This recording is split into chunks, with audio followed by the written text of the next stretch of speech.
Today we're going to talk about the energy efficient home improvement tax credit for 2023 and beyond. Recently, the Inflation Reduction Act was passed, and there are some things there I think you might want to know about.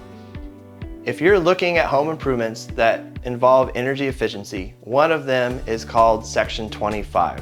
This means that you can actually get a credit for doing some things to increase the efficiency in your home. There's also some money available when it comes to windows and doors. Recently, Amar, one of our customers who replaces windows, just found out that the energy tax credit backdates to this year. Because we installed a qualifying window, he will receive a $1,200 tax credit. So how do homeowners know if they qualify?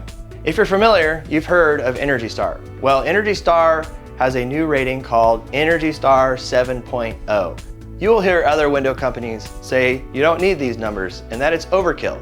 In reality, it may be because the window they sell doesn't qualify. I have seen this before, and soon this will be the new norm, and you will be glad you have the more efficient windows. We offer a value match guarantee. We will help you get the tax credits that you deserve, and click the link below, learn how your windows can take you on a cruise or a vacation.